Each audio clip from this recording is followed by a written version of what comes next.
Kia ora, everyone. Thank you today for joining us for our Plunkett Facebook Live on Let's Play.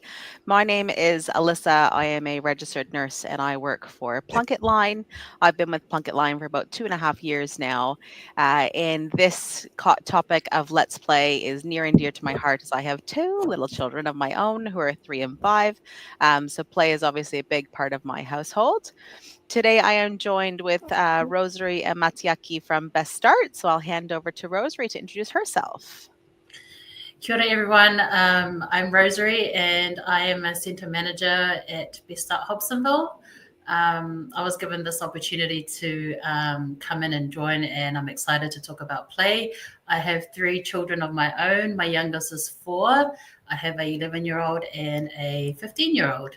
Looking forward to sharing our knowledge. Maloilele, my name is Matiaki. I'm the centre manager at BestStart Papakura on 4V Road.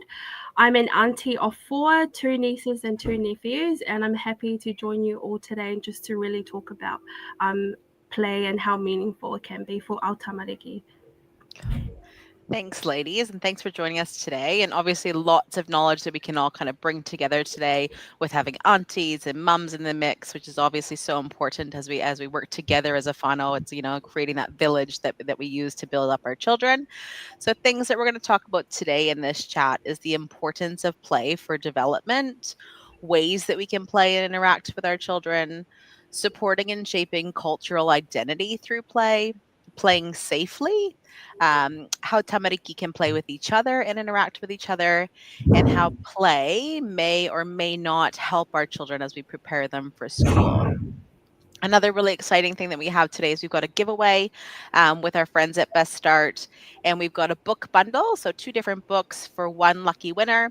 So today what you need to do is ask a question through the comment section, and what we have as the giveaway today is for parents. We've got a Bright Ideas for Young Minds book, which is filled with heaps of activities and experiences that you can do with your tamariki. And for the tamariki, we have got a really cute book called Bumblebee by Rachel Weston, which is a really beautifully illustrated book about our friends and our bees. So to win, just leave a question, like I said, in the comments down below. We'll answer that at the end of the chat. And there'll be a comment, we'll contact the winner via DM or on Instagram. And we'll reply to your comments on Facebook and Instagram as well. Okay. So today we're just going to jump right into it. Most whānau know that to the extent of play is part of really great development for our children. But I was wondering if you guys have any tips or tricks to share with us about how important play is for our children.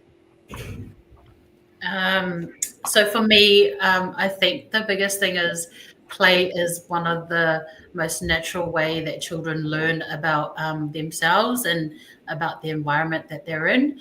And also just the relationships or the connections that you have with your child within those play moments. Those are very crucial as well.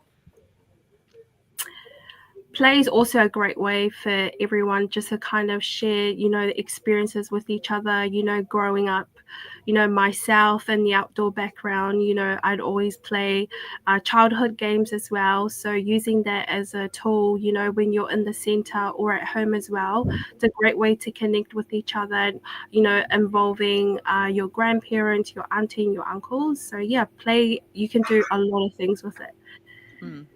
Play also, it's so important for development too, isn't it, for kids, like strength and agility and fine tactical skills and all that kind of stuff. So lots of kind of not just the entertainment factor, but I think parents, we really need to kind of remember that it's not just, yep, we can entertain them for a few minutes, but just the mind development, the brain development, using that peripheral vision as you climb trees and all that kind of thing as well is super important, I think, too, for kids.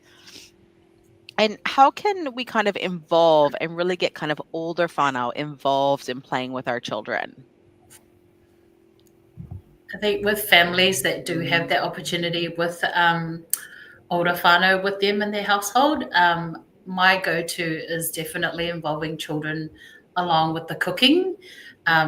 They just letting them chop up something simple that's easy and safe for them. I think that's really great. Even going for walks with them, even up to the mailbox. That's what my 4-year-old loves doing with his grandmother.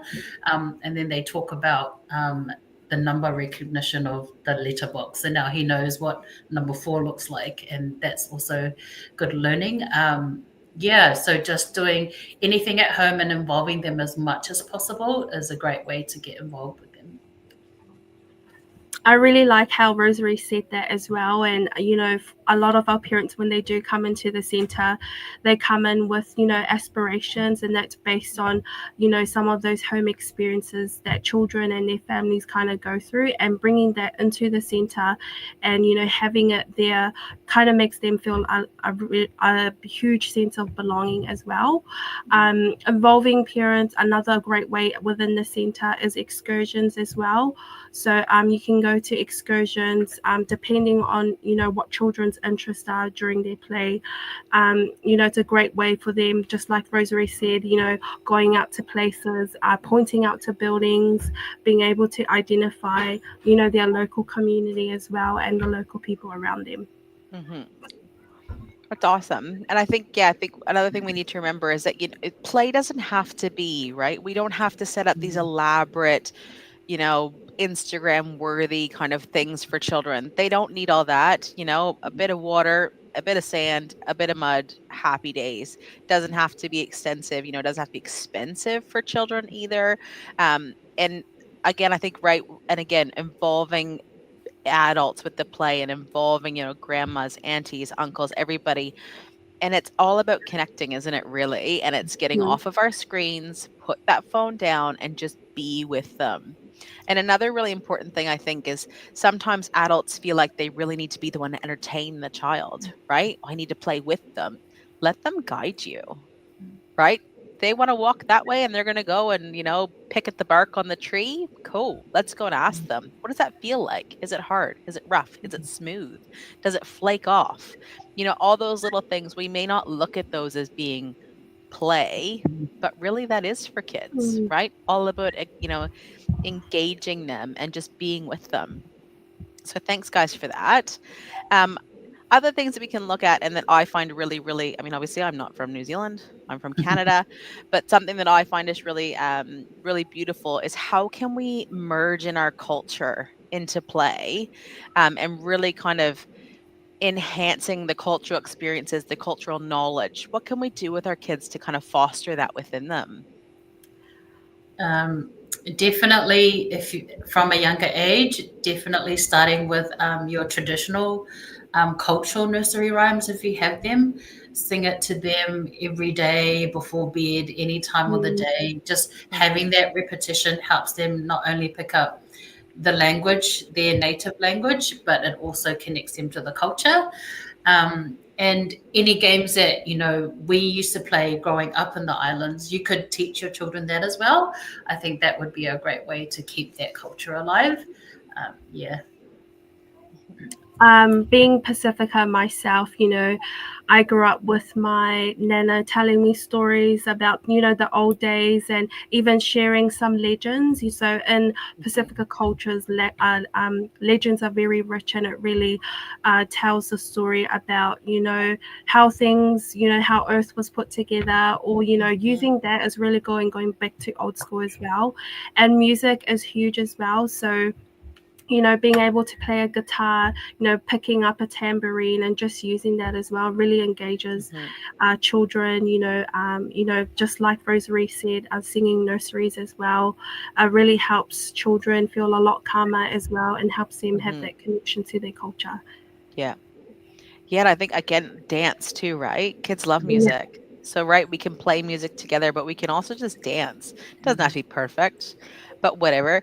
So again, like I have 2 daughters, right? And again, my husband is Pakia. And for us, I think poi dancing is absolutely beautiful and stunning, right? I can't do it, but I love it. My girls have got little poi that they've made at school. And to see them, there's some videos on YouTube and stuff, and seeing them kind of dancing in the living room and stuff is so beautiful. And it's something that, I love. If there's anything I can get them to watch dance wise, I actually try and get them to do the poi ones because I think it's beautiful. So it's, again, just being able to kind of embrace that cultural side and foster it and what they like to do. Yeah. right? And cooking again is another great way, isn't it, really, Mm. to bring in that culture and the tradition and preparing the food and all that kind of stuff. So I think that's really great. Can you guys talk to us a little bit about playing safely? Yeah, safely, I think it depends on every family, I guess.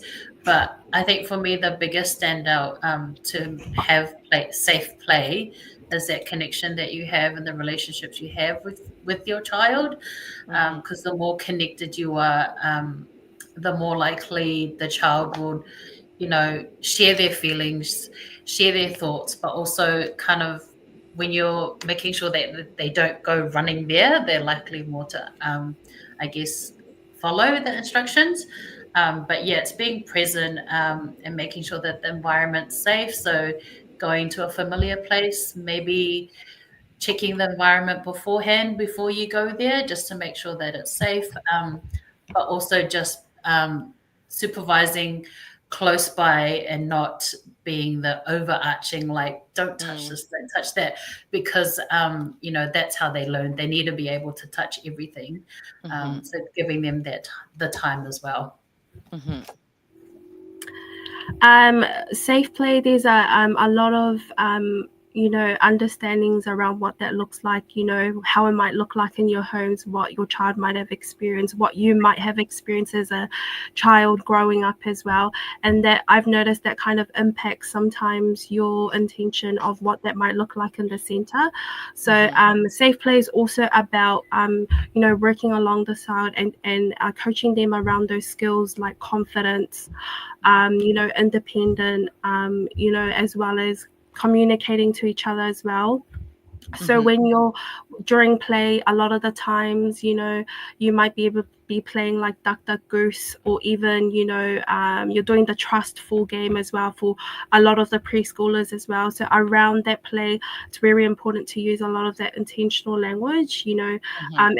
and by language I mean, like, emphasizing a lot more on the skill that they need to kind of build on. And I think that really helps them during their safe play when you're using that kind of language with them, because you're also teaching them how to be safe as well, and how Hmm. they can also take that learning that they've learned here in the center out into their life as well, and as they progress through that as well, and just teaching other new children starting in the center as well. Hmm. Hmm. Yeah, and I think another big thing about safely, right, is all all play has some risk factor to it, Yeah. right? So it's being able to give our kids the knowledge, the skills, the confidence to be able to kind of take those calculated risks and do them as safely as possible, right? Perfect example is climbing a tree. They need to know how to place their feet, Mm, grip the branches, right? All those things so they climb up safely. But then also, how are we going to get down from here? I've climbed too high. How am I going to get down from here? And also being able to give them the tools to calm down, right? Take a breath, calm down, think about this. We're going to work together. Listening skills are really important in that one, of, mm, having us guide them how to get back down mm, from here, whatever it may be as well. So again, and that's a huge confidence builder, isn't it, for kids mm, when we see them kind of get yeah. themselves out of a situation, and being able to really support them and encourage them in that as well. And then, all of a sudden they're climbing to the top of some massive play structure and parents are having a heart attack down at the bottom, but it's okay. Right. Another big thing I think, especially working at Plunkett Line, we get a lot of phone calls of parents. It's cold outside. I don't want my kids to go outside. Mm. Right. So can you guys talk to us a little bit about within the center? It's a cold day. What, do we need to keep our kids inside? Can we let them go out and play? And how can we kind of navigate that for parents? Um, I'm a big believer in being outside, regardless of the weather, is great for the child, because it's not the weather that gets you. It's I guess, your clothing that prevents Mhm. you from getting sick. So we allow children to go out and play, and we immediately change them as soon as possible, because if they're sitting in for long periods of time in wet clothes, wet, cold clothes, that's some of the reasons why they become sick, but not all the Mhm. reasons. Mhm. But yeah, getting out there and feeling the different weather on their face, on their skin, is definitely a great way to learn and play. Mhm. Yeah. Mhm. Yeah. Another great way to kind of embed those conversations with whānaus, when you have transitioning children starting in rooms, into the centre, from toddlers to preschoolers, having like a transition letter explaining what are some of the starter kits for them. For example, we always ask parents to pack some spare clothes in their bags. Just like Rosary touched on, if it's a rainy day, we look at other opportunities and ways that we can still provide that water play or that sensory play for our children.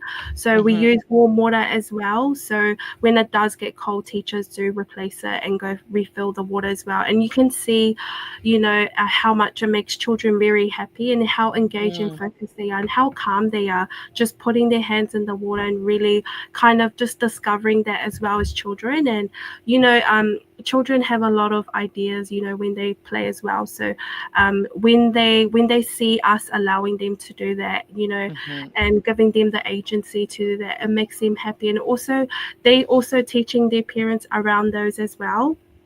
So remember when we go out, mom, it's raining, and if mom says no to go out in the rain, I can put an umbrella on. We can put some gumboots on. So we're sharing that knowledge with children as well and with the wider community as well. Yeah. Yeah, that's really great. And again, being Canadian, we don't stay inside 5 months of the year, right? We're outside in the snow and minus 20 degrees. You just have to dress Yeah, for it, don't you? yeah, You know, well, I call it a toque. You guys call it a beanie. Put a beanie on your head, yeah, warm jackets, clothes, like, the whole thing, and get outside. There's nothing better than being outside with our kids and letting them, like you guys said, and there's examples of sensory play, tactile play, feel the weather, you know, is it raining hard now? Is it sprinkling? All those kind of things for them. It's really, really great. Um, and also, can we talk a little bit about the social elements of play, and what that can look at kind of at different ages and stages for kids as well? Yeah, sure. So depending on the age, there's 6 types of play, and for the under twos, we have they go through what is called solitary play, and that's basically playing on their own, doing their own activities, and they're not really interested in what the other child is doing at the moment. So it's all about independent play. That's what it means in the word solitary. And then around 2 and 3 years old, there's a onlooker play, and it's when they are watching other children play alongside each other, but they still don't want to be a part of that. And they may be asking questions to the teachers around them as well. And then there's also parallel play, and that's about similar to the 2 to 3 year olds, and it's playing with the same resources, but they're still not interacting as much. Mhm. And then when you get older, you have associate play, and that's when you're starting to play with the resources together, and starting to talk with the other child.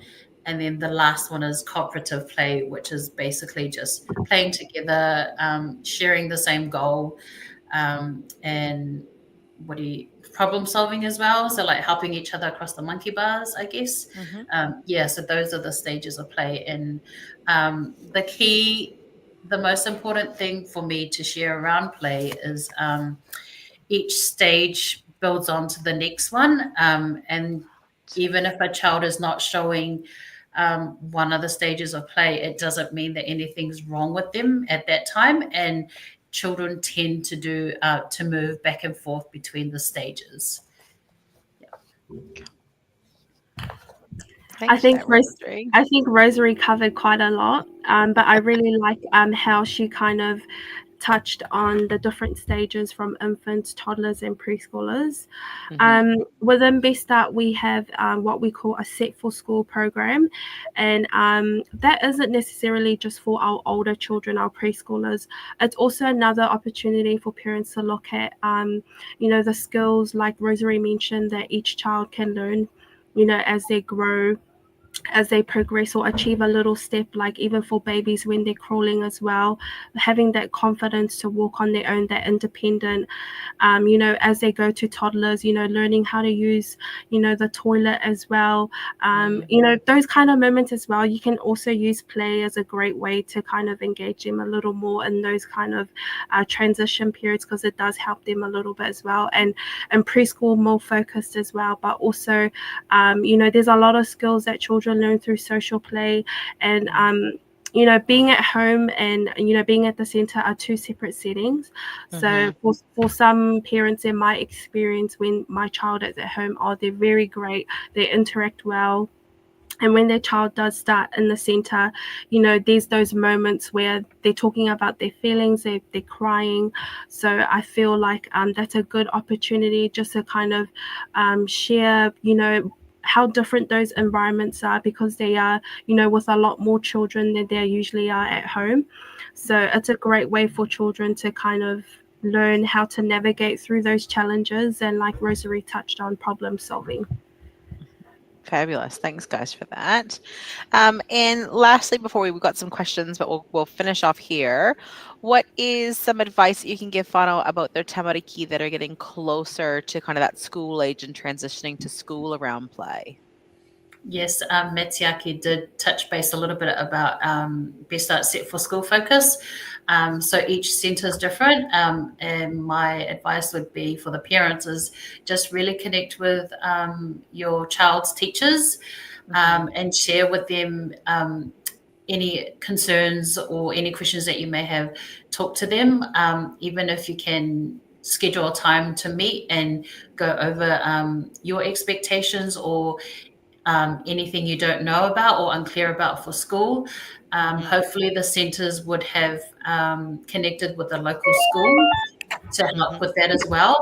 So then they can do either monthly or fortnightly visits to the school, Mm-hmm. because being in the school environment is beneficial. But yeah, it's all about connecting with the teachers, and hopefully the centre themselves also have a good relationship with the local primary schools. Cool. Great. So I think, is that Matiaki? Do you have anything to add to that one, or is that kind of? Yeah, just kind of more like of an emphasis on just what Rosarie said. Like, Yeah. BestStart has an amazing Set for School program within the centres that your child are enrolled at. I'm sure they might have, some evenings, some parent evenings you might be able to attend, where they can kind of unpack a little bit more around how they can support your child with, Set for School skills, or transitioning to school, knowing what local schools are around as well. So yeah, always touch in with your teachers and your centres as well. They're a great support for you. Cool. Thanks, guys. So we'll just move on to some questions from some viewers. So Anita is asking, what is the best play for a 4-year-old? Rosary, this is right up your alley. I think it's definitely following their cues, or if you understand their interest and you know their interest, Mm, having conversations around that. So currently my 4-year-old loves basketball because he's learning from his older brother, and mm-hmm, so I usually take him to the games with us, and he just gets so excited about basketball, and then when we go outside we're just playing with the basketball, and he's got mm-hmm, aspirations to play basketball. So following their interest as much as possible. mm-hmm. But also, again, if you want something for your child to learn, there's no harm in putting that in as well and sharing it with them. Yeah. Yeah, agreed. I think some of the things, like, I'll just touch base. And obviously, my girls are on the other side of that, but Mhm. um, anything for my youngest, anything sensory, sand, water, like we've touched on before, right? Doesn't have to be fancy. Well, another really easy one that my kids love is taking dish soap, a little bit of water, hand Mhm. blender, bubbles. You can color them. Really good tactile. They can, then you just put it in a tray. They can do whatever they want. Ice cream shop, whatever, playing restaurant. It really is, like Roser kind of said, harnessing in on what they like to do, right? Coloring is another big one. Just sit and Yeah. color and draw with them. cooking, right? My girls love to bake. We do a lot of baking. So again, it doesn't have to be your traditional, we must sit down with these dolls or these toys and play, but it can be anything. I mean, my girls every day go to the garden and pick peas. It's what they do, right? Before dinner, we go and pick our peas. So it doesn't have to be something that's going to cost us a lot of money. It doesn't have to be, we need to have fancy toys, pots and pans make a drum set, that kind of thing, like whatever it may be. And that again teaches them different sounds and things as well. So yeah, I think sometimes as parents, we overthink it, don't we? And we want to try and make it bigger than actually what it needs to be sometimes. So, um, Mum Life for Real is asking, is reading Te Reo Maori books with children beneficial even if you aren't pronouncing the words correctly? I think that's a good question.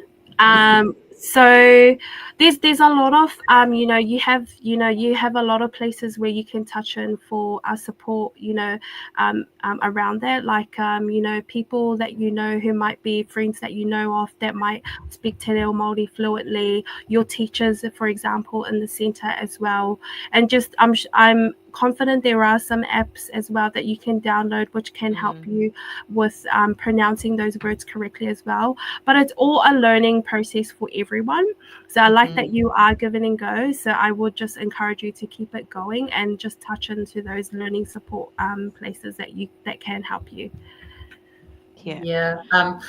I think it's really great that you've asked that question because, Te Reo Māori is our one of our languages in New Zealand. So the fact that I think it's important that you are trying with your child because that's showing them that, we need to respect New Zealand's native language as well.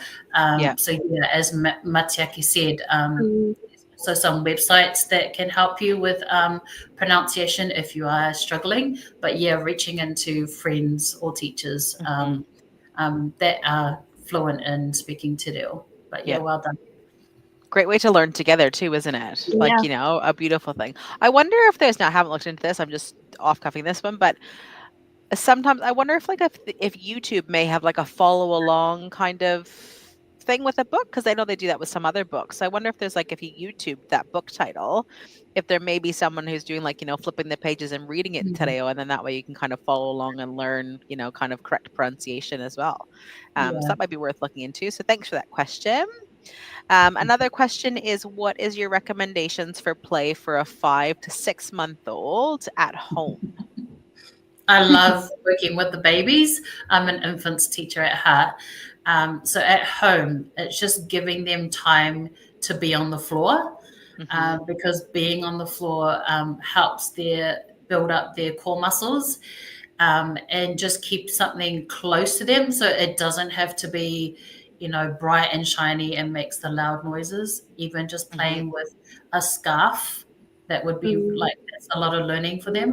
Yeah. Also, yeah, definitely sitting alongside them, making faces with them because that's how they pick up communication as well. Yeah. A lot of peekaboo at that stage, isn't it? Which they love, right? Yeah. Peekaboo and that kind of thing. So yeah, that's cool. Anything to add, Matiaki, for the 5 to 6 month olds? I think, being at home, you already have, what is around you. You can do a lot with it, just going back to our earlier conversations around, cooking. That's a great way for children to engage, even just letting them watch you, even just letting them hold, the wooden spoon. And you can talk to them about that. So having that communication is really important. So yeah. Yeah. Cool.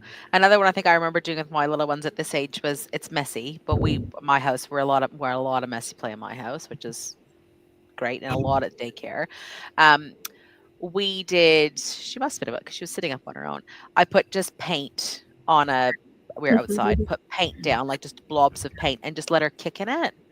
So it was like a real sensory thing. And I remember I did space group in Manukau, and they did like a whole like tub of jello, so they could just like play in the jello and stuff. So if you're up for messy play, you can do it like you could do that in like the bottom of a shower or in the bathtub even, so it's easy, just clean up afterwards. But yeah, again, keeping it simple. I mean, it's 5 and 6 month old peekaboo. The scarf one, my girls loved because they can still see through it, but they love it up and down, right? So it's cool. Yeah. Um, Another question is ideas for 1-year-olds. Is there any play groups available nearby? We're not really sure where you are, but we can talk about a couple of options Mm, so that me and my bub can connect together. Um, so yes, I know I can quickly touch on this. If you look on the Plunkett website, there are play groups in your area. Some of the Plunkett centers will run them, but you just have to look and see where you are. Other things to look into that I know of are things like through the libraries, they'll run Wiggle and Rhymes. There are different sensory kind of private classes that you can take as well, sensory classes. If you just look, I think it's called Baby Sensory, but some of those do cost money and have different age groups. But yeah, a lot of times if you're looking at kind of your local community hubs, libraries are mm, a really good place to start mhm. for things like Wriggle and Rhyme and yeah, things like that. But anything to add with ideas for play with 1-year-olds or any play groups that you guys are aware of? Yeah, I think definitely on the Facebook community groups. Mhm. Um, some parents are always asking there, so just check through there. Even coming into a centre, checking in a local centre, because I know some centres do have Mm, day plays that they have for the mm, centre, so that's another yeah. idea to look into. But yeah, for a 1-year-old, if you can get out as much as possible, it's the best thing for everyone. Mm, Mhm. yeah. Yeah, I think there's ones called play centers, isn't there, as well, Yes. that are other ones that Yeah, you can Yeah. look into. yeah. Some of Yeah. them are more parent led, and some of Mm, them, but yeah, there's lots of availability out there. It's just kind of getting on Google, having a bit of a search of yeah. what's available kind of within Mm, your area. But Plunkett website is a great place to mm, start. We've got another question that is, what are ideas for encouraging friendships? How old is the child? Yeah, I think this might be. Oh, this okay. So it's we've got it. We've three, had it. three to Yeah, four we're year not. old, possibly. I my for me supporting my child to play or make friendships is definitely they have to talk, be able to communicate. So Mm, supporting them and giving them words to communicate with. So then they can start communicating with another child, but also supporting them and naming their emotions as well, mm, because that will help them encourage, I guess, playing alongside other children. mm, It's very age dependent, and yeah. again, if your child is in the centre, teachers will have strategies to support making friendships. yeah. Hmm. It looks very different, yeah. Yeah. I think just to touch on what just Rosemary mentioned, mutual interest is another great way to start as well. Yeah. Looking at, what one child might be interested in and how that might be something common they can both share, and looking at Mhm. ways you can, provide that for both the children as well. Another good one to think about is, so in our center, we have a lot of siblings, brothers, sisters, or sisters and brothers. So they actually form friendships. So using that as an opportunity as well. So sometimes they might be in the same room, or sometimes they might be just next door to each other as well. So when they are in that same space as well, and whether they're friends with someone else, just like that old saying, like, if my sister's your friend, so that means I'm your friend. So Hmm. that's a great way to kind of, encourage that friendship as well, and knowing that, gives that child a bit of security as well, knowing that Hmm. they have a familiar face to play with. Yeah, and I think another thing, just from again from my kids, is that um, I think sharing is one of the biggest things, right? That kids three, that's a really big skill that they have to learn is to share things. So it's kind of being able to foster that and give them the words instead of going and stealing a toy from someone, asking, can I have a turn when you're finished, or can we share? And again, it's all about giving them the words, isn't it? And the tools and that kind of thing to kind of Mm. use to be able to communicate with them. And another question, which we've touched on a little bit, is, are you able to give ideas for play for less than 1-year-olds, please? So we did touch base a little bit on that before, Hmm. but is there anything you guys have kind of popped into your heads about expanding that a little bit, or any like specific, like what springs to my mind is like the oobleck, the corn flour and the water, right? Mm. That's always a classic-y kind of one. Or the flour, I think it's flour and oil, and you make kind of like the little sensory sand kind of Yeah. thing. Yeah. But and those are kind of, taste safe ones, obviously, because at that Yeah. age we need to think about taste safe as well. I mean, the soap one is fine if it's dish soap, but it's probably not going to taste very nice. So yeah, Yeah. but those are kind of Um, two. I think also when you're having meal times with your child, just let the child feel the meal. Mm. That's great learning, and although tikanga, but I think that's really good for them to learn the texture Mhm, of the food that they're eating, and it will help. I think it will help also build those healthy eating habits because they mhm, know what they're eating, they can feel it. Yeah, but it's definitely for under twos or under ones. It's all about building that relationship together Mm. and getting to know each other. So, mum, dad, or whoever Yeah. else is in the family, because when they build that strong connection and relationship, then They'll be ready to be. They'll be ready to venture out. Yeah. Mm. Yeah. cool. I think another couple of, I think people probably wanting really specific ideas, which we could be here all day trying to talk Mhm. about those. So a couple of really great resources to have a look at that we can pop into the chat. The beststart.org has 16 areas of play. That's a really good resource. It's got some great Mhm. information on it. And another really, really good website is the raisingchildren.net.au. And that website, we recommend it a lot through Plunkett Line for parents because it has lots of different information, but it's got ages broken down into categories, and it actually has a whole play and development section, which has some really good ideas. Again, inexpensive ideas. So yeah, so we'll pop those two links in the chat as well so you can have a look.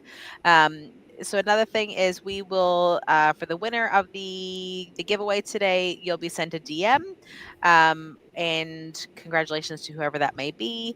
And we're just going to kind of wrap things up. So thanks guys so much, Matiaki and Rosary from BestStart, for coming along and sharing your knowledge and your information and ideas with us today. And feel free, if there's anything else, guys, any other questions or comments, just leave them in the comment section below and we will try and get back to them and as soon as we can. So thanks guys so much for joining us today. Thank Thank you. you.